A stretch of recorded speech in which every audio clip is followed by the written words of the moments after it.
Dear students, welcome to today's lecture on Leontief input-output model, which is the extension of the earlier sessions. In the earlier class, we have seen this Leontief input-output table.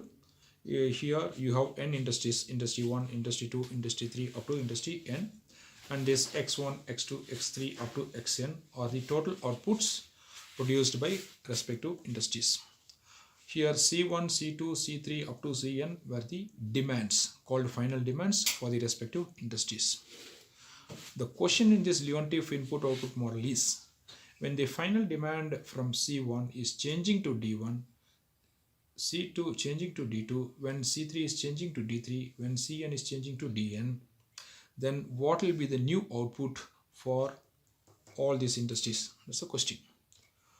Now, I put all these things in matrix format. C1, C2, C3 up to Cn were the old demand by the n industries. Now, these old demands are replaced by new demands called D1, D2, D3 up to Dn. So, this matrix is called D matrix. And similarly, the old output was x1, x2, x3 up to xn for the n industries. Now, this old output has to be changed to meet the new demands. So, the new demand is y1, y2, y3 up to yn, and this is represented as x because this has to be calculated for the problems. So the solution, this particular matrix will be explained by a problem.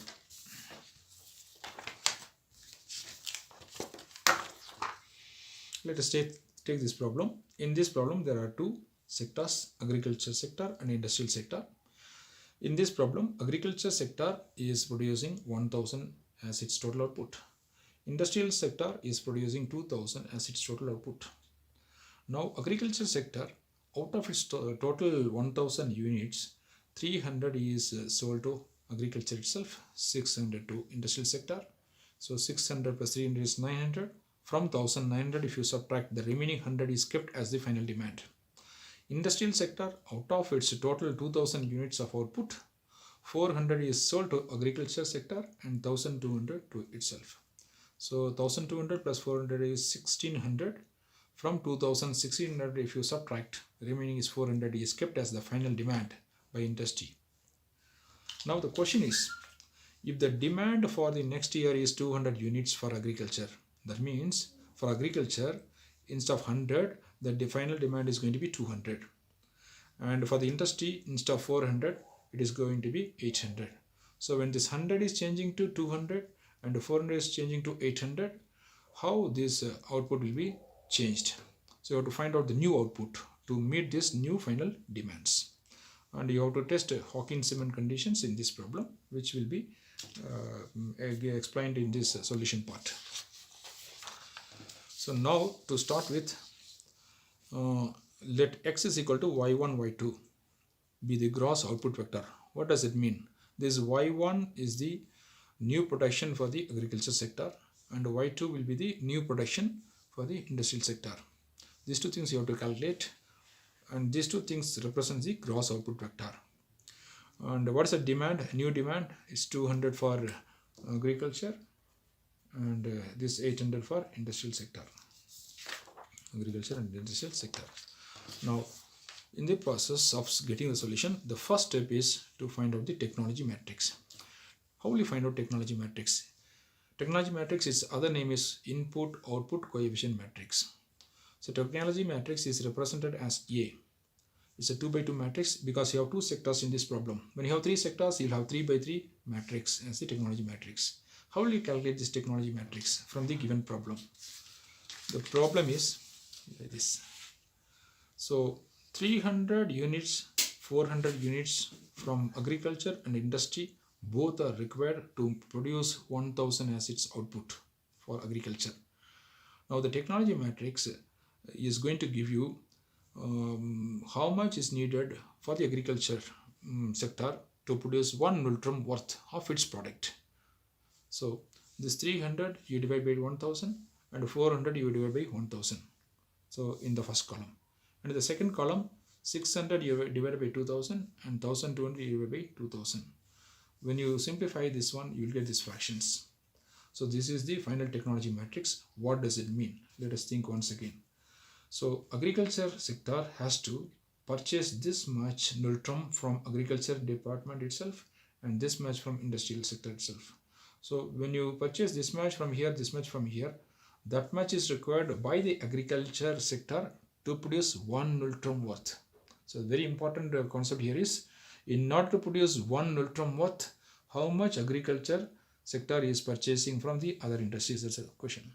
Here industrial sector, in order to produce 1 Nultrum worth, what it should do?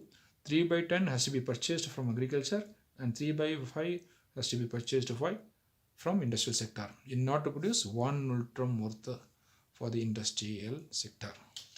So once the technology matrix is done, you have to find out I minus A. This I minus A is also called Leontief matrix. Leontief matrix. I is the unit matrix and A is the one which you have calculated. So after simplification, you will get this matrix. Now, to proceed further, the next step is to find out the Hawkins-Simon conditions. Hawkins-Simon conditions are two basically. The first one, to find the determinant of this I minus A matrix, which you have computed before. I minus A determinant is 4 by 25, which is positive number, and the leading diagonal elements of I minus A matrix are 7 by 10 and 2 by 5. 7 by 10 and 2 by 5, the leading diagonal elements. So once these two are positive, then the Hawkins-Simon conditions are satisfied. That means the system is viable. What's the meaning of this particular statement? The system will not produce any negative output. So once this is tested, then you can proceed further to solve this problem. So you know that consumption is equal to production. What does it mean? Whatever you are going to consume, you should produce. And who are the consumers in this problem? One is internal consumers and the other one is external consumers. Internal consumers are nothing but people who are involved in the production. And who are the people involved in the production in this problem? There are two sectors, agriculture sector and industrial sector. So internal consumers plus external consumers, and the total right side is going to be the total production you are going to make. So internal consumption is calculated as AX, and the external consumption it is nothing but D, and the production is the one which you are going to find it right now. It is X. So AX plus D is equal to X. This is a matrix equation. D is a matrix I have shown earlier, and X is also a matrix I have shown before, and AX is also is a matrix. So how do we solve this matrix for X?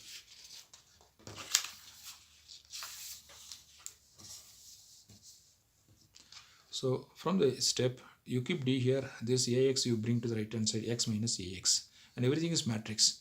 So I want to solve for X basically. So X can be written as I times X. So IX minus AX. From here you can take X outside and I minus A times X. And you have to take X this side only, not in front. Then I minus A X is equal to D. The same thing is written here. And I want only X. So this I minus A I don't want. So you keep I minus A inverse in this left hand side, and similarly you can keep in this left of this D. I minus A inverse and I minus A is nothing but A inverse and A is I. So this is IX and this is retained here. IX is nothing but X. So X is the one which we want in this problem. So which is the solution for this particular problem. So X is calculated as I minus A inverse times D. I minus A inverse, how to calculate? 1 by determinant and adjoint. You know this basic formula. So determinant of I minus A was done before. Adjoint of I minus A, you know how to do it. So I minus A inverse is calculated. So now next step is to multiply this I minus A inverse with D.